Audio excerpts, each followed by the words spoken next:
ಹಳೆಯ ಚಿನ್ನದ ಒಡವೆನ ಅಧಿಕ ಬೆಲೆಗೆ ಮಾರಬೇಕೆ? ಅಂದ್ರೆ ಆಟಿಕಾಗೆ ಕಾಲ್ ಮಾಡಿ 8880300300. Attica gold company. ಇಡೀ ದೇಶವೇ 80ನೇ ಸ್ವಾತಂತ್ರ್ಯ ದಿನಾಚರಣೆಯ ಸಂಭ್ರಮದಲ್ಲಿದೆ. ಈ ನಿಟ್ಟಿನಲ್ಲಿ ಸ್ವಾತಂತ್ರ್ಯೋತ್ಸವದ ಪ್ರಯುಕ್ತ ಡಿಕೆ ಶಿವಕುಮಾರ್ ಅವರು ಮುಖ್ಯಮಂತ್ರಿಯಾಗಿ ಮೊದಲ ಬಾರಿಗೆ ಧ್ವಜಾರೋಹಣ ನೆರವೇರಿಸಿದರು. ಸಿಎಂ ಧ್ವಜಾರೋಹಣ ನೆರವೇರಿಸುತ್ತಿದ್ದಂತೆ ವಂದೇ ಮಾತರಂ ಗೀತೆ ಹಾಗೂ ಪೊಲೀಸ್ ಬ್ಯಾಂಡ್ನಿಂದ ರಾಷ್ಟ್ರಗೀತೆ ಪ್ರಸ್ತುತಪಡಿಸಲಾಯಿತು. ಬೆಳಗ್ಗೆ 9 ಗಂಟೆಗೆ ಧ್ವಜಾರೋಹಣ ನೆರವೇರಿಸಿದ ಬಳಿಕ ಸಿಎಂ ಡಿಕೆ ಶಿವಕುಮಾರ್ ತೆರೆದ ಜೀಪಿನಲ್ಲಿ ಮಾಣಿಕ್ ಷಾ ಪರೇಡ್ ಮೈದಾನದಲ್ಲಿ ಸಾಗಿ ಪೊಲೀಸ್ ಗೌರವ ವಂದನೆ ಸ್ವೀಕರಿಸಿದರು.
ಬೆಂಗಳೂರಿನ ಮಾಣಿಕ್ ಷಾ ಪರೇಡ್ ಮೈದಾನದಲ್ಲಿ ಆಯೋಜಿಸಲಾಗಿದ್ದ 80ನೇ ಸ್ವಾತಂತ್ರ್ಯ ದಿನಾಚರಣೆ ಸಮಾರಂಭದಲ್ಲಿ ಸಿಎಂ ಡಿಕೆ ಶಿವಕುಮಾರ್ ಅವರು ರಾಷ್ಟ್ರ ಧ್ವಜಾರೋಹಣ ನೆರವೇರಿಸಿ ಸಮಸ್ತ ರಾಜ್ಯದ ಜನತೆಯನ್ನ ಉದ್ದೇಶಿಸಿ ಸುದೀರ್ಘ ಭಾಷಣ ಮಾಡಿದರು. ಈ ವೇಳೆ ಯುವ ಸಮೂಹದ ಸಶಕ್ತೀಕರಣಕ್ಕೆ ಆದ್ಯತೆ ನೀಡಲಾಗುವುದು. ರಾಜ್ಯದ ವಿದ್ಯಾರ್ಥಿಗಳು ಹಾಗೂ ಯುವ ಜನತೆಗೆ ಉದ್ಯೋಗ ಮಾರುಕಟ್ಟೆಯಲ್ಲಿ ಹೊಸ ಅವಕಾಶಗಳನ್ನು ಕಲ್ಪಿಸಲು ಶಿಕ್ಷಣ ಕ್ಷೇತ್ರದಲ್ಲಿ ಆರ್ಟಿಫಿಷಿಯಲ್ ಇಂಟೆಲಿಜೆನ್ಸ್ ಶಿಕ್ಷಣವನ್ನು ಪರಿಚಯಿಸುವ ನೂತನ ಕಾರ್ಯಕ್ರಮವನ್ನು ರೂಪಿಸಲಾಗಿದೆ. ಯುವ ಜನರಲ್ಲಿ ದೇಶಭಕ್ತಿ, ಸಮಾನತೆ ಹಾಗೂ ನಾಯಕತ್ವದ ಗುಣಗಳನ್ನು ಬೆಳೆಸುವ ನಿಟ್ಟಿನಲ್ಲಿ ರಾಜ್ಯದ 10,000 ಭಾರತ ಜೋಡೋ ತಂಡಗಳನ್ನು ನಿರೂಪಿಸಲು ಬೃಹತ್ ಯೋಜನೆಯನ್ನ ಹಮ್ಮಿಕೊಳ್ಳಲಾಗಿದೆ. ಯುವ ಶಕ್ತಿಯೇ ನವ ಭಾರತದ ಅಡಿಪಾಯವಾಗಿದ್ದು ಅವರ ಅಭಿವೃದ್ಧಿಗೆ ಅಗತ್ಯವಿರುವ ಕೌಶಲ್ಯ ತರಬೇತಿ ಹಾಗೂ ಉದ್ಯೋಗಾವಕಾಶ ಹೆಚ್ಚಿಸುವ ಕಾರ್ಯಕ್ರಮಗಳನ್ನು ಸರ್ಕಾರ ಆದ್ಯತೆಯ ಮೇಲೆ ಜಾರಿಗೆ ತರುತ್ತಿದೆ ಎಂದರು. ಚಾಮರಾಜನಗರ ಅರಣ್ಯ ಪ್ರದೇಶದಲ್ಲಿ ನಡೆದ ಎನ್ಕೌಂಟರ್ ಪ್ರಕರಣದ ಮಾಹಿತಿ ಬೆಳಗ್ಗೆ 5 ಗಂಟೆಗೆ ನನಗೆ ಗೊತ್ತಾಗಿದೆ ಎಂದು ಸಿಎಂ ಡಿಕೆ ಶಿವಕುಮಾರ್ ಹೇಳಿದ್ದಾರೆ. ಘಟನೆ ಕುರಿತು ಮ್ಯಾಜಿಸ್ಟ್ರೇಟ್ ನೇತೃತ್ವದಲ್ಲಿ ತನಿಖೆಗೆ ಆದೇಶಿಸಲಾಗಿದೆ. ತನಿಖೆ ಪೂರ್ಣಗೊಂಡ ಬಳಿಕ ವಾಸ್ತವಾಂಶ ಏನೆಂಬುದು ತಿಳಿಯಲಿದೆ ಎಂದಿದ್ದಾರೆ. ಅರಣ್ಯ ಪ್ರದೇಶದಲ್ಲಿ ಘಟನೆ ನಡೆದಿದ್ದು ಕೆಲ ವಸ್ತುಗಳು ಹಾಗೂ ಬಂದೂಕುಗಳನ್ನು ಸೀಸ್ ಮಾಡಲಾಗಿದೆ. ಒಬ್ಬರನ್ನ ಸಾಗಿಸುವ ವೇಳೆ ಸಾವು ಸಂಭವಿಸಿದೆ. ಉಳಿದವರನ್ನ ವಶಕ್ಕೆ ಪಡೆದು ಪರಿಶೀಲನೆ ನಡೆಸಲಾಗುತ್ತಿದೆ. ಮ್ಯಾಜಿಸ್ಟ್ರೇಟ್ ತನಿಖೆ ಬಳಿಕ ಪ್ರಕರಣದ ಸಂಪೂರ್ಣ ಮಾಹಿತಿ ಹೊರಬರಲಿದೆ ಎಂದು ಡಿಕೆಶಿ ತಿಳಿಸಿದ್ದಾರೆ.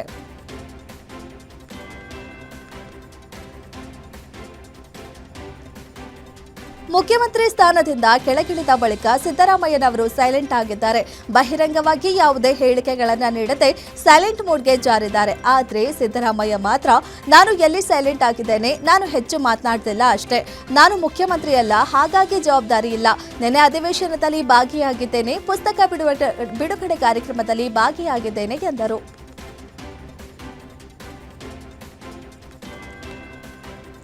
ಶಿವಮೊಗ್ಗದಲ್ಲಿ ಧ್ವಜಾರೋಹಣ ನೆರವೇರಿಸಿದ ಬಳಿಕ ಸಚಿವ ಮಧು ಬಂಗಾರಪ್ಪ ಪತ್ರಿಕಾಗೋಷ್ಠಿ ನಡೆಸಿದರು. ಸಚಿವ ಜಮೀರ್ ಅಹಮದ್ ಅವರು ಧ್ವಜಾರೋಹಣ ನೆರವೇರಿಸುವುದಿಲ್ಲ ಎಂದು ಪತ್ರ ಬರೆದ ವಿಚಾರಕ್ಕೆ ಪ್ರತಿಕ್ರಿಯೆ ನೀಡಿದ ಸಚಿವರು, ಜಮೀರ್ ಅಹಮದ್ ಅವರು ಇನ್ನು ಯಾವುದೇ ಜಿಲ್ಲೆಯ ಉಸ್ತುವಾರಿ ಸಚಿವರು ಆಗಿಲ್ಲ ಎಂದು ಸ್ಪಷ್ಟಪಡಿಸಿದ್ದಾರೆ. ಕೃಷ್ಣ ಬೈರೇಗೌಡ ಹಾಗೂ ರಹೀಂ ಖಾನ್ ಕೂಡ ಈ ಹಿಂದೆ ಎಲ್ಲಿಯೂ ಉಸ್ತುವಾರಿ ಸಚಿವರು ಆಗಿರಲಿಲ್ಲ ಎಂದಿದ್ದಾರೆ. ರಾಷ್ಟ್ರ ಧ್ವಜ ಹಾರಿಸುವ ವಿಚಾರದಲ್ಲಿ ಯಾವುದೇ ಭಾರತೀಯರು ಮೋಸ ಮಾಡುವುದಿಲ್ಲ.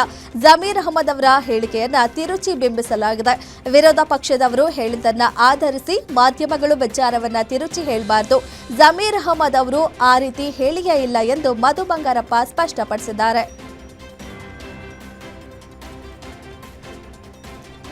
ಸಚಿವ ನಾಗೇಂದ್ರ ರಾಜೀನಾಮೆಗೆ ಬಿಜೆಪಿ ಒತ್ತಾಯಿಸುತ್ತಿರುವ ವಿಚಾರಕ್ಕೆ ಸಚಿವ ಬೈರತಿ ಸುರೇಶ್ ತಿರುಗೇಟು ನೀಡಿದ್ದಾರೆ.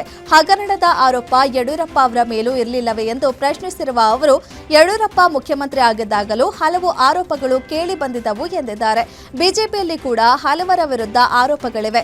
ಅವರೆಲ್ಲರೂ ಅಧಿಕಾರ ಅನುಭವಿಸಿ ಹೋಗಿದ್ದಾರೆ. ಪ್ರಕರಣಗಳಲ್ಲಿ ಕೋರ್ಟ್ ಅನುಮೋದನೆ ಸಿಕ್ಕ ಬಳಿಕವೇ ಮುಂದಿನ ಕ್ರಮ ಕೈಗೊಳ್ಳಲಾಗುತ್ತದೆ ಎಂದು ಬೈರತಿ ಸುರೇಶ್ ಹೇಳಿದ್ದಾರೆ.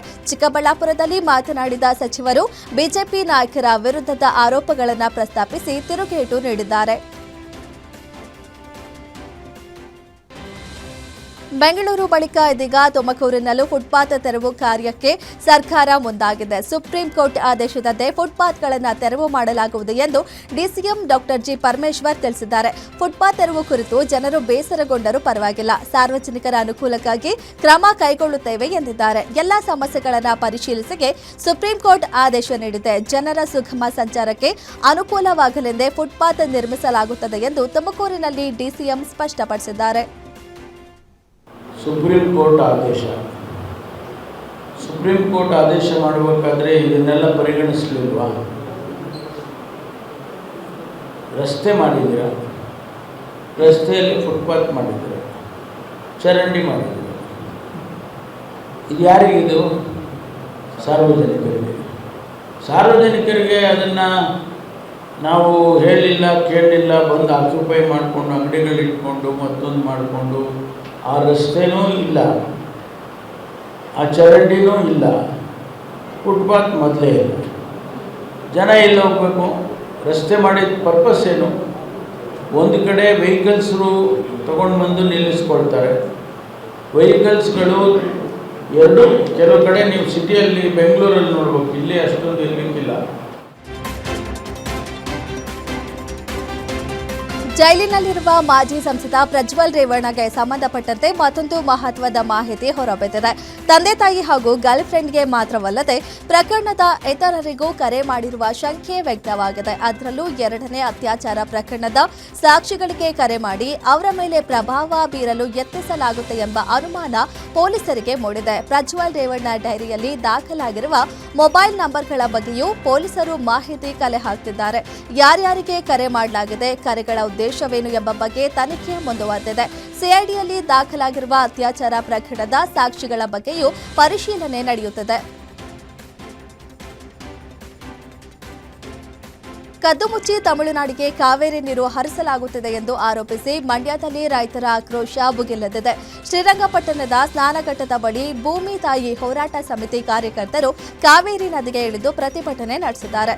ರೈತ ನಾಯಕ ನಂಜುಂಡೇಗೌಡ ನೇತೃತ್ವದಲ್ಲಿ ನಡೆದ ಪ್ರತಿಭಟನೆಯಲ್ಲಿ ರಾಜ್ಯ ಸರ್ಕಾರ ಹಾಗೂ ನೀರಾವರಿ ಸಚಿವರ ವಿರುದ್ಧ ಧಿಕ್ಕಾರದ ಘೋಷಣೆ ಕೂಗಿ ಆಕ್ರೋಶ ವ್ಯಕ್ತಪಡಿಸಲಾಯಿತು.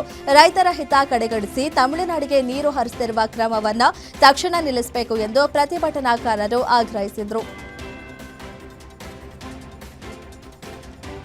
ರಾಮನಗರದಲ್ಲಿ ಸಚಿವ ಎಚ್.ಸಿ. ಬಾಲಕೃಷ್ಣ ಅವರು ಆರ್ಎಸ್ಎಸ್ ರಿಜಿಸ್ಟ್ರೇಷನ್ ವಿಚಾರವಾಗಿ ಪ್ರತಿಕ್ರಿಯೆ ನೀಡಿದ್ದಾರೆ. ಸಂಘ ರಿಜಿಸ್ಟ್ರೇಷನ್ ಮಾಡುವ ಅವಶ್ಯಕತೆ ಇಲ್ಲ ಎಂಬ ಬಿಜೆಪಿ ನಾಯಕ ಬಿಎಲ್ ಸಂತೋಷ್ ಹೇಳಿಕೆಗೆ ತಿರುಗೇಟು ನೀಡಿರುವ ಅವರು, ಸಂವಿಧಾನದ ಅಡಿಯಲ್ಲಿ ನಾವು ಕೆಲಸ ಮಾಡ್ತಿದ್ದೇವೆ ಎಂದಿದ್ದಾರೆ. ಅವರಿಗೆ ಅವಶ್ಯಕತೆ ಇಲ್ಲದೆ ಇರಬಹುದು, ಆದರೆ ಪ್ರತಿಯೊಬ್ಬರಿಗೂ ಕಾನೂನು ಪಾಲನೆ ಅಗತ್ಯ ಎಂದು ಹೇಳಿದ್ದಾರೆ. ನನಗೆ ಇಷ್ಟ ಬಂದಂತೆ ನಡೆದುಕೊಳ್ಳುತ್ತೇನೆ ಎನ್ನಲು ಯಾರಿಗೂ ಸಾಧ್ಯವಿಲ್ಲ. ದೇಶದಲ್ಲಿ ಕಾನೂನು ಇದೆ. ಸಂವಿಧಾನದ ಅಡಿಯಲ್ಲಿ ಎಲ್ಲರೂ ಕೆಲಸ ಮಾಡಬೇಕು. ಕಾನೂನು ಪಾಲಿಸದಿದ್ದರೆ ಅವರ ವಿರುದ್ಧ ಕ್ರಮ ಕೈಗೊಳ್ಳಲಾಗುತ್ತದೆ ಎಂದು ಬಾಲಕೃಷ್ಣ ಹೇಳಿದ್ದಾರೆ. ಹನೂರು ತಾಲೂಕಿನ ಅರಣ್ಯ ಪ್ರದೇಶದಲ್ಲಿ ನಡೆದ 3 ಶೂಟೌಟ್ ಪ್ರಕರಣಕ್ಕೆ ಸಂಬಂಧಪಟ್ಟಂತೆ ಅರಣ್ಯ ಸಚಿವ ರಾಮಲಿಂಗಾರೆಡ್ಡಿ ಗ್ಯಾರಂಟಿ ನ್ಯೂಸ್ಗೆ ಪ್ರತಿಕ್ರಿಯೆ ನೀಡಿದ್ದಾರೆ. 4 ಜಿಂಕೆ ಬೇಟೆಯಾಡಿ ಮಾಂಸ ತೆಗೆದುಕೊಂಡು ಬರ್ತಿದ್ದ ವೇಳೆ ಅರಣ್ಯ ಅಧಿಕಾರಿಗಳ ಜೊತೆ ಮಾತಿನ ಚಕಮಕಿ ನಡೆದಿದೆ. 4 ಬಂದೂಕುದಾರಿಗಳ ಬಳಿ ಲೈಸೆನ್ಸ್ ಇರಲಿಲ್ಲ. ನಾಡಾ ಪಿಸ್ತೂಲ್ನಿಂದ ಫೈರಿಂಗ್ ಮಾಡಿದ್ದಾರೆ. ಆತ್ಮರಕ್ಷಣೆಗಾಗಿ ಅಧಿಕಾರಿಗಳು ಕೂಡ ಗುಂಡು ಹಾರಿಸಿದ್ದಾರೆ. ಪ್ರಕರಣದ ಕುರಿತು ಸಿಎಂ ಮ್ಯಾಜಿಸ್ಟ್ರೇಟ್ ತನಿಖೆಗೆ ಆದೇಶಿಸಿದ್ದಾರೆ. ತನಿಖೆ ಪೂರ್ಣಗೊಂಡ ಬಳಿಕ ಯಾರ ತಪ್ಪು ಎಂಬುದು ಗೊತ್ತಾಗಲಿದೆ ಎಂದು ಸಚಿವ ರಾಮಲಿಂಗಾರೆಡ್ಡಿ ಹೇಳಿದ್ದಾರೆ. ಅಲೋಕ್ ಕುಮಾರ್ ಜೈಲು ಭೇಟಿ ಬಳಿಕ ಪರಪ್ಪನ ಅಗ್ರಹಾರ ಜೈಲಿನಲ್ಲಿ ಭದ್ರತೆ ಮತ್ತಷ್ಟು ಬಿಗಿಗೊಳಿಸಲಾಗಿದೆ. ಕಾರಾಗೃಹ ಇಲಾಖೆ ಡಿಜಿಪಿ ಅಲೋಕ್ ಕುಮಾರ್ ಭೇಟಿ ಬಳಿಕ ಅಧಿಕಾರಿಗಳು ಪವಿತ್ರ ಗೌಡ ಬ್ಯಾರಕ್ ಬದಲಾವಣೆ ಮಾಡಿದ್ದಾರೆ. ಇಷ್ಟು ದಿನ ಇಬ್ಬರು ಕೈದಿಗಳಿದ್ದ ಬ್ಯಾರಕ್ನಲ್ಲಿ ಪವಿತ್ರ ಗೌಡ ಇದ್ರು. ಇದೀಗ ಹೆಚ್ಚಿನ ಕೈದಿಗಳಿರುವ ಬ್ಯಾರಕ್ಗೆ ಶಿಫ್ಟ್ ಮಾಡಲಾಗಿದೆ. ಇನ್ನು ದರ್ಶನ್ ಇರುವ ಬ್ಯಾರಕ್ ಬಳಿ ಹೆಚ್ಚಿನ ಸಿಬ್ಬಂದಿ ನಿಯೋಜಿಸಿ ಸಿಸಿಟಿವಿ ಕಣ್ಗಾವಲು ಹೆಚ್ಚಿಸಲಾಗಿದೆ. ರೇಣುಕಾಸ್ವಾಮಿ ಕೊಲೆ ಪ್ರಕರಣದಲ್ಲಿ ಮಾಫಿ ಸಾಕ್ಷಿಯಾಗಿರುವ ಪ್ರದೋಷ್ ಇರುವ ಬ್ಯಾರಕ್ಗೂ ಹೆಚ್ಚುವರಿ ಭದ್ರತೆ ನೀಡಲಾಗಿದೆ. ಈಗಾಗಲೇ ಪ್ರದೋಷ್ನನ್ನ ಬೇರೆಡೆಗೆ ಸ್ಥಳಾಂತರಿಸಿದ್ದ ಅಧಿಕಾರಿಗಳು ಇದೀಗ ಭದ್ರತಾ ಕ್ರಮಗಳನ್ನು ಮತ್ತಷ್ಟು ಬಿಗಿಗೊಳಿಸಿದ್ದಾರೆ. ಚಾಮರಾಜನಗರ ಜಿಲ್ಲೆಯ ಹನೂರು ತಾಲೂಕಿನ ಕಾವೇರಿ ವನ್ಯಜೀವಿ ಧಾಮ ವ್ಯಾಪ್ತಿಯ ಶಾಗ್ಯ ಸಮೀಪದ ಹೊಳೆದಟ್ಟಿ ಅರಣ್ಯ ಪ್ರದೇಶದಲ್ಲಿ ಅರಣ್ಯ ಸಿಬ್ಬಂದಿ ನಡೆಸಿದ ಎನ್ಕೌಂಟರ್ಗೆ 3 ಬಲಿಯಾಗಿದ್ದಾರೆ. ಶಾಗ್ಯ ವ್ಯಾಪ್ತಿಯ ದಟ್ಟ ಅರಣ್ಯ ಪ್ರದೇಶದಲ್ಲಿ ಕಾಡಿಗೆ ನುಗ್ಗಿ ಬೇಟೆಗಾರರು ಕಾಡು ಪ್ರಾಣಿಯನ್ನ ಬೇಟೆಯಾಡಿ ಅದರ ಮಾಂಸವನ್ನ ಬೇರ್ಪಡಿಸುತ್ತಿದ್ರು ಎಂದು ಆರೋಪಿಸಲಾಗಿದೆ. ಗಸ್ತಿನಲ್ಲಿದ್ದ ಕಾವೇರಿ ವನ್ಯಜೀವಿ ಧಾಮದ ಅರಣ್ಯ ಸಿಬ್ಬಂದಿ ಬಂದಾಗ ಘಟನೆ ಬೆಳಕಿಗೆ ಬಂದಿದೆ ಎಂದು ಹೇಳಲಾಗಿದೆ. ತಕ್ಷಣವೇ ಶಸ್ತ್ರಾಸ್ತ್ರಗಳನ್ನು ಕೆಳಗಿಟ್ಟು ಶರಣಾಗುವಂತೆ ಸಿಬ್ಬಂದಿ ಸೂಚಿಸಿದ್ದಾರೆ. ಆದರೆ 3 ಅರಣ್ಯ ಸಿಬ್ಬಂದಿ ಮೇಲೆಯೇ ಗುಂಡಿನ ದಾಳಿ ನಡೆಸಿದ್ದಾರೆ. ಈ ವೇಳೆ ಅರಣ್ಯ ಸಿಬ್ಬಂದಿ ಆತ್ಮರಕ್ಷಣೆಗಾಗಿ ನಡೆಸಿದ್ದ ಎನ್ಕೌಂಟರ್ ಫೈರಿಂಗ್ನಲ್ಲಿ 3 ಸ್ಥಳದಲ್ಲೇ ಮೃತಪಟ್ಟಿದ್ದಾರೆ. ಹೆಬ್ಬಗೋಡಿ ಪೊಲೀಸರಿಂದ ಶಂಕಿತ ಉಗ್ರನ ಬಂಧನವಾಗಿದೆ. ಪಶ್ಚಿಮ ಬಂಗಾಳ ಮೂಲದ 25 ವರ್ಷದ ಅಸಫುಲ್ ಮಲಿಕ್ ಜಿಗಣಿಯಲ್ಲಿ ಸೆಕ್ಯೂರಿಟಿ ಗಾರ್ಡ್ ಆಗಿ ಕೆಲಸ ಮಾಡುತ್ತಿದ್ದ. ಸಾಮಾಜಿಕ ಜಾಲತಾಣಗಳ ಮಾನಿಟರಿಂಗ್ ವೇಳೆ ಈತನ ಚಟುವಟಿಕೆ ಪೊಲೀಸರ ಗಮನಕ್ಕೆ ಬಂದಿತ್ತು. 1 ತಿಂಗಳ ಕಾಲ ನಿಗಾ ಇಟ್ಟು ಬಂಧಿಸಲಾಗಿದೆ. ಪಾಕಿಸ್ತಾನ ಸೇನೆ ವಿರುದ್ಧ ದಾಳಿ ನಡೆಸಲು ಸಂಚು ರೂಪಿಸಿದ ಆರೋಪ ಕೇಳಿಬಂದಿದೆ. ಟಿಟಿಪಿ ಸಂಘಟನೆಯ ಸಂಪರ್ಕದಲ್ಲಿದ್ದ ಆರೋಪಿಯ ಮೊಬೈಲ್ನಲ್ಲಿ ಹಲವು ಸಂದೇಶ, ಆಡಿಯೋಗಳು ಪತ್ತೆಯಾಗಿದೆ. ಅಫ್ಘಾನಿಸ್ತಾನಕ್ಕೆ ತೆರಳಿ ತರಬೇತಿ ಪಡೆದು ಭಾರತಕ್ಕೆ ಮರಳುವ ಸಂಚು ರೂಪಿಸಿದ ಎನ್ನಲಾಗಿದೆ. ಪ್ರಕರಣದ ತನಿಖೆ ಮುಂದುವರೆದಿದೆ.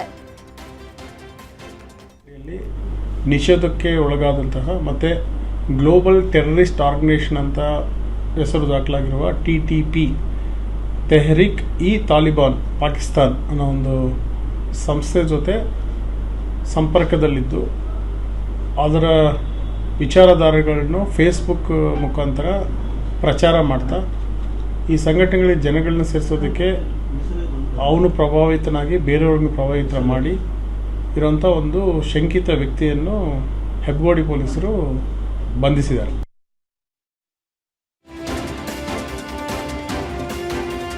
ಬೆಂಗಳೂರಿನ ಮೆಜೆಸ್ಟಿಕ್ ಬಸ್ ನಿಲ್ದಾಣದಲ್ಲಿ ಯುವಕನೊಬ್ಬ ಹೈಡ್ರಾಮಾ ನಡೆಸಿ ಆತ್ಮಹತ್ಯೆಗೆ ಯತ್ನಿಸಿದ್ದಾನೆ. ಸ್ವಾತಂತ್ರ್ಯ ದಿನಾಚರಣೆಯಂದೇ ಬೆಳಗ್ಗೆ ಸುಮಾರು 7:30ಕ್ಕೆ ಈ ಘಟನೆ ನಡೆದಿದೆ. ಬಿಹಾರ ಮೂಲದ ಯುವಕ ಚಾಕುವಿನಿಂದ ತನ್ನ ಕತ್ತಿಗೆ ಗಾಯ ಮಾಡಿಕೊಂಡಿದ್ದಾನೆ. ಈ ವೇಳೆ ಇದು ಭಾರತವಲ್ಲ, ಪಾಕಿಸ್ತಾನ, ಇಲ್ಲಿ ಎಲ್ಲರೂ ಮೋಸ ಮಾಡ್ತಾರೆ ಎಂದು ಹೇಳಿದ್ದಾನೆ ಎನ್ನಲಾಗಿದೆ. ಘಟನೆಯನ್ನ ಬಸ್ ಪ್ರಯಾಣಿಕರು ಮೊಬೈಲ್ನಲ್ಲಿ ಸೆರೆ ಹಿಡಿದಿದ್ದಾರೆ. ಮಾಹಿತಿ ತಿಳಿದು ಸ್ಥಳಕ್ಕೆ ಬಂದ ಉಪ್ಪಾರಪೇಟೆ ಪೊಲೀಸರು ಗಾಯಗೊಂಡ ಯುವಕನನ್ನ ಆಸ್ಪತ್ರೆಗೆ ದಾಖಲಿಸಿದ್ದಾರೆ. ಪ್ರಾಥಮಿಕ ತನಿಖೆಯಲ್ಲಿ ಯುವಕ ಮಾನಸಿಕ ಖಿನ್ನತೆಯಿಂದ ಬಳಲುತ್ತಿದ್ದ ಮಾಹಿತಿ ಲಭ್ಯವಾಗಿದೆ. ಘಟನೆ ಕುರಿತು ಉಪ್ಪಾರಪೇಟೆ ಪೊಲೀಸರು ಹೆಚ್ಚಿನ ತನಿಖೆ ನಡೆಸುತ್ತಿದ್ದಾರೆ.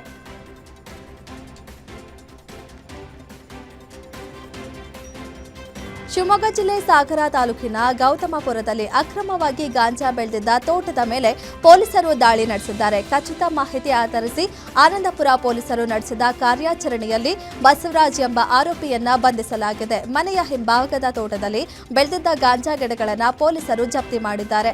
ಬರೋಬ್ಬರಿ 16.4 ಕೆಜಿ ಅಂದ್ರೆ 16,400 ಗ್ರಾಂ ಹಸಿ ಗಾಂಜಾ ವಶಪಡಿಸಿಕೊಳ್ಳಲಾಗಿದೆ. ಇದರ ಮೌಲ್ಯ ಸುಮಾರು 2.10 ಲಕ್ಷ ರೂಪಾಯಿ ಎಂದು ಅಂದಾಜಿಸಲಾಗಿದೆ. ಪ್ರಕರಣದ ಮತ್ತೊಬ್ಬ ಆರೋಪಿ ಕುಮಾರ್ನಿಗಾಗಿ ಪೊಲೀಸರು ಶೋಧ ಕಾರ್ಯ ಮುಂದುವರೆಸಿದ್ದಾರೆ. ಈ ಸಂಬಂಧ ಆನಂದಪುರ ಪೊಲೀಸ್ ಠಾಣೆಯಲ್ಲಿ ಪ್ರಕರಣ ದಾಖಲಾಗಿದೆ. ದಾವಣಗೆರೆಯಲ್ಲಿ ದಲಿತ ಯುವಕನ ಮೇಲೆ ಹಲ್ಲೆ ಖಂಡಿಸಿ ಅಂಬೇಡ್ಕರ್ ಸರ್ಕಲ್ನಲ್ಲಿ ಪ್ರತಿಭಟನೆ ನಡೆಯಿತು. ಬೆಳಲಗೆರೆ ಗ್ರಾಮದಲ್ಲಿ ದೇವಾಲಯ ಪ್ರವೇಶಿಸಿದ್ದಕ್ಕೆ ಯುವಕರ ಮೇಲೆ ಹಲ್ಲೆ ನಡೆದಿದ್ದು ಕೆಲ ಆರೋಪಿಗಳ ಬಂಧನವಾಗಿದೆ. ಉಳಿದ ಆರೋಪಿಗಳ ಬಂಧನಕ್ಕೆ ಆಗ್ರಹಿಸಿ ಪ್ರತಿಭಟನಾಕಾರರು ಆಕ್ರೋಶ ವ್ಯಕ್ತಪಡಿಸಿದ್ರು. ಈ ವೇಳೆ ಪೊಲೀಸರು ಹಾಗೂ ಡಿಎಸ್ಎಸ್ ಮುಖಂಡರ ನಡುವೆ ಮಾತಿನ ಚಕಮಕಿ ನಡೆದಿದ್ದು ಪ್ರತಿಭಟನಾಕಾರರನ್ನ ಪೊಲೀಸರು ಬಂಧಿಸಿದ್ರು. ಬಳಿಕ ಮುಖಂಡರನ್ನ ಬಂಧಿಸಿ ಬಳಿಕ ಬಿಡುಗಡೆ ಮಾಡಲಾಯಿತು. ಬಿಡದಿ ಟೌನ್ಶಿಪ್ ಯೋಜನೆ ವಿರೋಧಿಸಿ ಪ್ರತಿಭಟನಾಕಾರರು ವಿನೂತನವಾಗಿ ಪ್ರತಿಭಟನೆ ನಡೆಸಿದರು. 80ನೇ ಸ್ವಾತಂತ್ರ್ಯ ದಿನಾಚರಣೆಯಂದು ಹೋರಾಟ ಮುಂದುವರೆಸಿದ ಪ್ರತಿಭಟನಾಕಾರರು ಬ್ರಿಟಿಷರು ದೇಶ ಬಿಟ್ಟು ಹೋದ ರೀತಿಯಲ್ಲಿ ನೀವು ಬಿಡದಿ ಬಿಟ್ಟು ತೊಲಗಿ ಎಂದು ಸರ್ಕಾರದ ವಿರುದ್ಧ ಆಕ್ರೋಶ ವ್ಯಕ್ತಪಡಿಸಿದರು. ಮುಖ್ಯಮಂತ್ರಿಗಳೇ ಬಿಡದಿ ಟೌನ್ಶಿಪ್ ಯೋಜನೆಯನ್ನ ಕೈಬಿಡಿ, ಇಲ್ಲವಾದರೆ 2028ರ ಚುನಾವಣೆಯಲ್ಲಿ ರಾಜ್ಯದ ರೈತ ಬಾಂಧವರು ನಿಮ್ಮನ್ನ ಕೈಬಿಡಲಿದ್ದಾರೆ ಎಂದು ಫ್ಲೆಕ್ಸ್ ಬೋರ್ಡ್ ಹಿಡಿದು ಎಚ್ಚರಿಕೆ ನೀಡಿದರು. ಬಿಡದಿಯ ಪ್ರಮುಖ ರಸ್ತೆಯಲ್ಲಿ ಜಾಥಾ ನಡೆಸಿ ಪ್ರತಿಭಟನೆ ಮಾಡಿದ ರೈತರು ಬಡವರ ಭೂಮಿಯನ್ನು ಕಿತ್ತುಕೊಳ್ತಿರುವ ಸರ್ಕಾರಕ್ಕೆ ಧಿಕ್ಕಾರ ಎಂದು ಘೋಷಣೆ ಕೂಗಿದ್ರು. ಅಂದು ರಾವಣ ಸೀತೆಯನ್ನ ಕದ್ದು ಕೆಟ್ಟ, ಇಂದು ನೀವು ಬಿಡದಿಯ ಭೂಮಿ ತಾಯಿಗೆ ಕೈ ಹಾಕಿ ಕೆಟ್ಟಿರಿ ಎಂದು ಪ್ರತಿಭಟನಾಕಾರರು ಆಕ್ರೋಶ ವ್ಯಕ್ತಪಡಿಸಿದರು. ನೀರು ಹರಿಸುವಂತೆ ಆಗ್ರಹಿಸಿ ನಾಳೆ ರಾಷ್ಟ್ರೀಯ ಹೆದ್ದಾರಿ ಬಂದ್ಗೆ ಕರೆ ನೀಡಿದ್ರು. ಆದರೆ ಇದೀಗ ರಾಷ್ಟ್ರೀಯ ಹೆದ್ದಾರಿ ತಡೆ ಪ್ರತಿಭಟನೆಯನ್ನ ತಾತ್ಕಾಲಿಕವಾಗಿ ಹಿಂಪಡೆಯಲಾಗಿದೆ. ಈ ಬಗ್ಗೆ ಭಾರತೀಯ ರೈತ ಒಕ್ಕೂಟದ ಅಧ್ಯಕ್ಷ ಶಾಮನೂರು ಲಿಂಗರಾಜ್ ಸ್ಪಷ್ಟನೆ ನೀಡಿದ್ದಾರೆ. ಮುಂಗಾರು ಬೆಳೆಗೆ ಭದ್ರಾ ನೀರು ಬಿಡುವಂತೆ ಸಚಿವರಿಗೆ ಮನವಿ ಮಾಡಲಾಗಿತ್ತು. ಈ ಸಂಬಂಧ ಆಗಸ್ಟ್ 18ರಂದು ಬೆಂಗಳೂರಿನಲ್ಲಿ ಸಭೆ ಕರೆಯಲಾಗಿದೆ. ಹೀಗಾಗಿ ನಾಳೆಯ ಹೆದ್ದಾರಿ ತಡೆ ಹಿಂಪಡೆಯಲಾಗಿದೆ ಎಂದು ತಿಳಿಸಿದ್ದಾರೆ. ಆಗಸ್ಟ್ 18ರ ಸಭೆಯ ನಿರ್ಧಾರ ನೋಡಿಕೊಂಡು ಮುಂದಿನ ಹೋರಾಟದ ಬಗ್ಗೆ ತೀರ್ಮಾನ ಕೈಗೊಳ್ಳಲಾಗುವುದು. ಈಗಾಗಲೇ ನೀರಾವರಿ ತಜ್ಞ ನರಸಿಂಹಪ್ಪ ಹಾಗೂ ರೈತ ಮುಖಂಡರ ಜೊತೆ ಚರ್ಚಿಸಿ ಈ ನಿರ್ಧಾರ ಕೈಗೊಳ್ಳಲಾಗಿದೆ ಎಂದು ಶಾಮನೂರು ಲಿಂಗರಾಜ್ ಹೇಳಿದ್ದಾರೆ. ಬೆಂಗಳೂರಿನ ರಾಜಗೋಪಾಲ್ ನಗರ ಪೊಲೀಸ್ ಠಾಣಾ ವ್ಯಾಪ್ತಿಯ ರಾಜೇಶ್ವರಿ ನಗರದಲ್ಲಿ ಕೌಟುಂಬಿಕ ಕಲಹ ದುರಂತ ಅಂತ್ಯ ಕಂಡಿದೆ. 4 ವರ್ಷಗಳ ಹಿಂದೆ ಪ್ರೀತಿಸಿ ಮದುವೆಯಾಗಿದ್ದ ದಂಪತಿ ನಡುವೆ ಗುರುವಾರ ರಾತ್ರಿ ಜಗಳ ನಡೆದಿದೆ. ದಕ್ಷಿಣ ಕನ್ನಡ ಮೂಲದ ಸಿವಿಲ್ ಇಂಜಿನಿಯರ್ ಸುಮಂತ್ ಕೌಟುಂಬಿಕ ಕಲಹದ ಬಳಿಕ ಪತ್ನಿಯನ್ನ ಕೊಂದು ತಾನು ಕೂಡ ಆತ್ಮಹತ್ಯೆ ಮಾಡಿಕೊಂಡಿರುವ ಶಂಕೆ ವ್ಯಕ್ತವಾಗಿದೆ.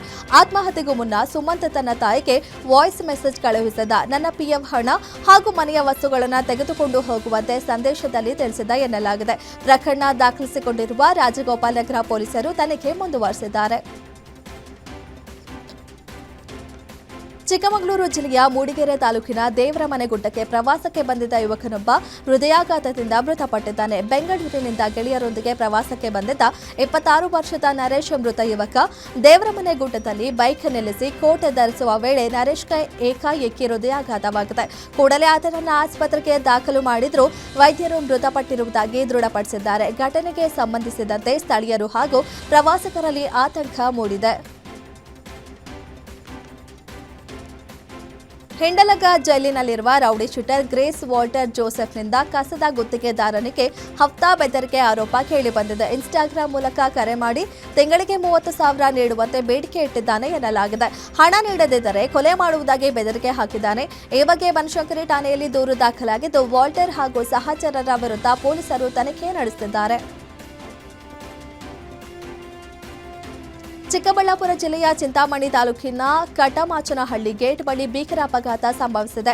ಬೆಂಗಳೂರು ರಾಜ್ಯ ಹೆದ್ದಾರಿಯಲ್ಲಿ ಬಾಲಾಜಿ ಖಾಸಗಿ ಬಸ್ ಹಾಗೂ ಆಕ್ಟಿವಾ ಹೋಂಡಾ ನಡುವೆ ಡಿಕ್ಕಿಯಾಗಿ ಕಾಲೇಜು ವಿದ್ಯಾರ್ಥಿನಿಯೊಬ್ಬಳು ಸ್ಥಳದಲ್ಲೇ ಮೃತಪಟ್ಟಿದ್ದಾಳೆ. ರಾಯಲ್ಪಾಡು ಸಮೀಪದ ಸುಣಕಲ್ ಮೂಲದ 16 ವರ್ಷದ ದೀಪಿಕಾ ಮೃತ ವಿದ್ಯಾರ್ಥಿನಿ. ಇದೇ ವೇಳೆ ಚಿಂತಾಮಣಿ ನಗರದ ಅಗ್ರಹಾರ ನಿವಾಸಿಗಳಾದ ತ್ರಿಪುರಾಂಬ ಹಾಗೂ ಸ್ಮಿತಾ ಗಂಭೀರವಾಗಿ ಗಾಯಗೊಂಡಿದ್ದು ಇಬ್ಬರ ಸ್ಥಿತಿ ಚಿಂತಾಜನಕವಾಗಿದೆ. 3 ವಿದ್ಯಾರ್ಥಿಗಳು ಚಿಂತಾಮಣಿಯ ಪ್ರತಿಷ್ಠಿತ ವಿಕ್ರಮ್ ಕಾಲೇಜಿನಲ್ಲಿ ವ್ಯಾಸಂಗ ಮಾಡುತ್ತಿದ್ದರು. ಗಾಯಾಳುಗಳನ್ನು ಹೆಚ್ಚಿನ ಚಿಕಿತ್ಸೆಗಾಗಿ ಕೋಲಾರ ಹಾಗೂ ಬೆಂಗಳೂರಿನ ಆಸ್ಪತ್ರೆಗಳಿಗೆ ರವಾನಿಸಲಾಗಿದೆ. ಚಿಂತಾಮಣಿ ಆಸ್ಪತ್ರೆ ಬಳಿ ಪೋಷಕರ ಆಕ್ರಂದನ ಮುಗಿಲು ಮುಟ್ಟಿದ್ದು ಕುಟುಂಬಸ್ಥರಲ್ಲಿ ಆತಂಕ ಮನೆ ಮಾಡಿದೆ. ಘಟನಾ ಸಂಬಂಧ ಚಿಂತಾಮಣಿ ಗ್ರಾಮಾಂತರ ಪೊಲೀಸ್ ಠಾಣೆಯಲ್ಲಿ ಪ್ರಕರಣ ದಾಖಲಾಗಿದ್ದು ಪೊಲೀಸರು ತನಿಖೆ ಮುಂದುವರೆಸಿದ್ದಾರೆ. ಸ್ವಾತಂತ್ರ್ಯ ದಿನಾಚರಣೆ ಹಿನ್ನೆಲೆ ನಗರದಾದ್ಯಂತ ಪೊಲೀಸರು ಕಟ್ಟೆಚ್ಚರ ವಹಿಸಿದ್ದಾರೆ. ಕಾನೂನು ಸುವ್ಯವಸ್ಥೆ ಕಾಪಾಡುವ ನಿಟ್ಟಿನಲ್ಲಿ ನಗರದ ಪ್ರಮುಖ ಲಾಡ್ಜ್ಗಳ ಮೇಲೆ ಪೊಲೀಸರು ದಿಢೀರ್ ದಾಳಿ ನಡೆಸಿ ವಿಶೇಷ ತಪಾಸಣೆ ನಡೆಸಿದ್ದಾರೆ. ಲಾಡ್ಜ್ಗಳಲ್ಲಿನ ಗ್ರಾಹಕರ ನೋಂದಣಿ ಪುಸ್ತಕ, ಲೆಡ್ಜರ್ಗಳನ್ನು ಪರಿಶೀಲಿಸಿ ತಂಗಿರುವವರ ಸಂಪೂರ್ಣ ಮಾಹಿತಿ ಕಲೆ ಹಾಕಿದ್ದಾರೆ. ಅನುಮಾನಾಸ್ಪದ ವ್ಯಕ್ತಿಗಳ ಬಗ್ಗೆ ಮಾಹಿತಿ ನೀಡುವಂತೆ ಸೂಚನೆ ನೀಡಲಾಗಿದೆ. ಲಾಡ್ಜ್ ಮಾಲೀಕರಿಗೆ ಖಡಕ್ ಎಚ್ಚರಿಕೆ ನೀಡಿರುವ ಪೊಲೀಸರು ಪ್ರತಿಯೊಬ್ಬ ಗ್ರಾಹಕರ ಮಾಹಿತಿಯನ್ನ ಕಡ್ಡಾಯವಾಗಿ ದಾಖಲಿಸುವಂತೆ ಸೂಚಿಸಿದ್ದಾರೆ. ಜೊತೆಗೆ ಸಿಸಿಟಿವಿ ಕ್ಯಾಮೆರಾಗಳು ಕಾರ್ಯನಿರ್ವಹಿಸುತ್ತವೆ ಎಂಬುದನ್ನು ಪರಿಶೀಲನೆ ಮಾಡಿದ್ದಾರೆ. ಅನುಮಾನಾಸ್ಪದ ವ್ಯಕ್ತಿಗಳು ಕಂಡುಬಂದರೆ ತಕ್ಷಣ ಪೊಲೀಸರಿಗೆ ಮಾಹಿತಿ ನೀಡುವಂತೆ ಸೂಚಿಸಿ ಮುಂಜಾಗ್ರತಾ ಕ್ರಮವಾಗಿ ಭದ್ರತೆ ಮತ್ತಷ್ಟು ಬಿಗಿಗೊಳಿಸಿದ್ದಾರೆ. ಕಾಕಿ ಡ್ರೆಸ್ ಹೆಸರಲ್ಲಿ ವಂಚನೆ ಮಾಡುತ್ತಿದ್ದ ಅಂತಾರಾಜ್ಯ ಖದೀಮರ ಗ್ಯಾಂಗ್ ಅನ್ನ ಭದ್ರಾವತಿಯ ಪೇಪರ್ ಟೌನ್ ಪೊಲೀಸರು ಬಂಧಿಸಿದ್ದಾರೆ. ಆಂಧ್ರಪ್ರದೇಶ ಮೂಲದ ಸೈಯದ್ ಅಬ್ಬಾಸ್ ಅಲಿ ಹಾಗೂ ಹುಸೇನ್ ಬಾಷಾ ಬಂಧಿತ ಆರೋಪಿಗಳು. ನಕಲಿ ಪೊಲೀಸ್ ಅವತಾರ ಎತ್ತಿ ಒಂಟಿ ಮಹಿಳೆಯನ್ನ ಬೆದರಿಸಿ ಆಕೆಯ ಬಳಿಯಿಂದ ಬಂಗಾರದ ಸರವನ್ನ ಎಗರಿಸಿದ್ದ ಆರೋಪಿಗಳಿಂದ 40 ಗ್ರಾಂ ತೂಕದ ಸುಮಾರು 4.35 ಲಕ್ಷ ರೂಪಾಯಿ ಮೌಲ್ಯದ ಚಿನ್ನಾಭರಣವನ್ನ ಪೊಲೀಸರು ಜಪ್ತಿ ಮಾಡಿದ್ದಾರೆ. ಎಸ್ಪಿ ನಿಖಿಲ್ ಬಿ ಹಾಗೂ ಎಎಸ್ಪಿ ಕಾರ್ಯಪ್ಪ ಮಾರ್ಗದರ್ಶನದಲ್ಲಿ ಡಿವೈಎಸ್ಪಿ ಪ್ರಕಾಶ್ ರಾಥೋಡ್ ನೇತೃತ್ವದ ತಂಡ ಕಾರ್ಯಾಚರಣೆ ನಡೆಸಿ ಆರೋಪಿಗಳನ್ನು ಹೆಡೆಮುರಿ ಕಟ್ಟಿದೆ. ಪೇಪರ್ ಟೌನ್ ಠಾಣೆಯಲ್ಲಿ ಬಿಎನ್ಎಸ್ ಕಾಯ್ದೆ ಅಡಿ ಪ್ರಕರಣ ದಾಖಲಾಗಿದ್ದು ಆರೋಪಿಗಳ ವಿಚಾರಣೆ ಮುಂದುವರೆದಿದೆ.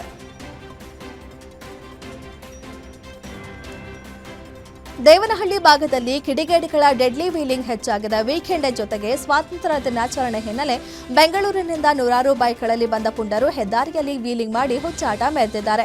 ಬೈಕ್ಗಳಷ್ಟೇ ಅಲ್ಲದೆ ಕೆಲ ಆಟೋ ಚಾಲಕರು ಅಪಾಯಕಾರಿ ರೀತಿಯಲ್ಲಿ ವಾಹನ ಚಲಾಯಿಸಿದ್ದಾರೆ. ಪುಂಡರ ವೀಲಿಂಗ್ನಿಂದ ಹೆದ್ದಾರಿಯಲ್ಲಿ ಸಂಚಾರ ಮಾಡುತ್ತಿದ್ದ ಸವಾರರು ಬೆದರಿದ್ದಾರೆ. ಮಾಹಿತಿ ತಿಳಿದು ಕಾರ್ಯಾಚರಣೆ ನಡೆಸಿದ ದೇವನಹಳ್ಳಿ ಸಂಚಾರಿ ಪೊಲೀಸರು 5-6 ಬೈಕ್ಗಳನ್ನು ಸೀಸ್ ಮಾಡಿದ್ದಾರೆ. ಲಾಕ್ ಆದ ಬೈಕ್ ವೀಲರ್ಗಳಿಗೆ ಇನ್ಸ್ಪೆಕ್ಟರ್ ಮುರಳೀಧರ್ ಕ್ಲಾಸ್ ತೆಗೆದುಕೊಂಡಿದ್ದಾರೆ. ಸುಮಾರು 7 ತಿಂಗಳಿನಿಂದ ಜೀವನ್ಮರಣ ಹೋರಾಟ ನಡೆಸಿದ ಮೆಡಿಕಲ್ ವಿದ್ಯಾರ್ಥಿನಿ ಇದೀಗ ಎದ್ದು ಓಡಾಡ್ತಿದ್ದಾರೆ. ಹಾವೇರಿ ತಾಲೂಕಿನ ನೆಗಳೂರು ಗ್ರಾಮದ ನಿವೇದಿತ ಅಪರೂಪದ ಕಾಯಿಲೆಯಿಂದ ಬಳಲುತ್ತಿದ್ದರು. ಹುಬ್ಬಳ್ಳಿಯ ಕಿಮ್ಸ್ನಲ್ಲಿ 21 ದಿನ ಕೋಮಾದಲ್ಲಿದ್ದ ನಿವೇದಿತ ಹೊಸ ರೀತಿಯ ರಾಯರ ಮಠಕ್ಕೆ ತೆರಳಿದ್ರು. ಸುಬೇಂದ್ರ ತೀರ್ಥರ ಆಶೀರ್ವಾದ ಬಳಿಕ 3 ವಾರದಲ್ಲೇ ಚೇತರಿಸಿಕೊಂಡಿದ್ದಾರೆ ಎನ್ನುವುದು ಕುಟುಂಬದ ನಂಬಿಕೆ. ಇದೀಗ ಮಠಕ್ಕೆ ತೆರಳಿ ಸಂಭ್ರಮಿಸಿದ ನಿವೇದಿತ ಖಂಡಿತ ರಾಯರಿದ್ದಾರೆ ಎಂದು ಭಾವುಕರಾದರು. ಚಿಕ್ಕಮಗಳೂರು ಜಿಲ್ಲೆ ಕಳಶಾ ತಾಲೂಕಿನ ಗಣಪತಿಕಟ್ಟೆ ಬಳಿ ಭೀಕರ ಘಟನೆ ನಡೆದಿದೆ. ಸೋಮಾವತಿ ನದಿಗೆ ತಡೆಗೋಡೆ ಇಲ್ಲದ ಸೇತುವೆಯಿಂದ ಬೆಂಗಳೂರು ಮೂಲದ ಪ್ರವಾಸಿ ದಂಪತಿಯ ಕಾರು ನದಿಗೆ ಬಿದ್ದಿದೆ. ರಭಸವಾಗಿ ಹರಿತಿದ್ದ ನದಿಯ ಮಧ್ಯೆ ಕಾರು ಸಿಲುಕಿಕೊಂಡಿದ್ದು ಅದೃಷ್ಟವಶಾತ್ ಬಂಡೆಯೊಂದು ಅಡ್ಡ ಸಿಕ್ಕಿದ್ರಿಂದ ದಂಪತಿ ಪ್ರಾಣಾಪಾಯದಿಂದ ಪಾರಾಗಿದ್ದಾರೆ. ಕಾರು ನದಿಗೆ ಬೀಳ್ತಿದ್ದಂತೆ ಸ್ಥಳೀಯರು ತಕ್ಷಣ ಕಾರ್ಯಾಚರಣೆ ನಡೆಸಿ ದಂಪತಿಯನ್ನ ರಕ್ಷಿಸಿದ್ದಾರೆ. ಬಂಡೆ ಸಿಗದಿದ್ರೆ ಕಾರಿನ ಸಮೇತ ದಂಪತಿ ನದಿಯಲ್ಲಿ ಕೊಚ್ಚಿ ಹೋಗುವ ಸಾಧ್ಯತೆ ಇತ್ತು. ಈ ಸೇತುವೆ ಬಳಿ ವರ್ಷಕ್ಕೆ 3-4 ಅಪಘಾತಗಳು ನಡೆದಿದ್ರು. ತಡೆಗೋಡೆ ನಿರ್ಮಿಸಿಲ್ಲ ಎಂದು ಸ್ಥಳೀಯರು ಆರೋಪಿಸಿದ್ದಾರೆ. ಈ ಬಗ್ಗೆ ಅಧಿಕಾರಿಗಳು ಹಾಗೂ ಜನಪ್ರತಿನಿಧಿಗಳ ಗಮನಕ್ಕೆ ತಂದರೂ ಯಾವುದೇ ಕ್ರಮ ಕೈಗೊಂಡಿಲ್ಲ ಎಂದು ಆಕ್ರೋಶ ವ್ಯಕ್ತಪಡಿಸಿದ್ದಾರೆ. ಹನೂರು ಅರಣ್ಯ ಪ್ರದೇಶದಲ್ಲಿ ನಡೆದ 3 ಎನ್ಕೌಂಟರ್ ಪ್ರಕರಣ ಖಂಡಿಸಿ ಪ್ರತಿಭಟನೆ ತೀವ್ರಗೊಂಡಿದೆ. ಶಾಗ್ಯ ಗ್ರಾಮದಿಂದ ತಾಲೂಕು ಕೇಂದ್ರ ಹನೂರಿಗೆ ಪ್ರತಿಭಟನೆಯ ಕಿಚ್ಚು ಶಿಫ್ಟ್ ಆಗಿದ್ದು ಮೃತರ ಕುಟುಂಬಸ್ಥರು ರಸ್ತೆ ತಡೆದು ಆಕ್ರೋಶ ವ್ಯಕ್ತಪಡಿಸಿದ್ದಾರೆ. 3 ಎನ್ಕೌಂಟರ್ ಖಂಡಿಸಿ ರೈತ ಮುಖಂಡರು ಕೂಡ ಪ್ರತಿಭಟನೆಗೆ ಧುಮುಕಿದ್ದಾರೆ. ಪ್ರತಿಭಟನಾ ಸ್ಥಳಕ್ಕೆ ಸಚಿವ ಪುಟ್ಟರಂಗಶೆಟ್ಟಿ ಭೇಟಿ ನೀಡಿದ್ರು. ಅವರಿಗೂ ಪ್ರತಿಭಟನೆಯ ಬಿಸಿ ತಟ್ಟಿದೆ. ಕ್ಷಣಕ್ಕೂ ಪರಿಸ್ಥಿತಿ ತೀವ್ರಗೊಳ್ತಿದ್ದು ಅರಣ್ಯ ಇಲಾಖೆ ಸಿಬ್ಬಂದಿ ವಿರುದ್ಧ ಮೃತರ ಕುಟುಂಬಸ್ಥರು ಆಕ್ರೋಶ ಹೊರಹಾಕಿದ್ದಾರೆ.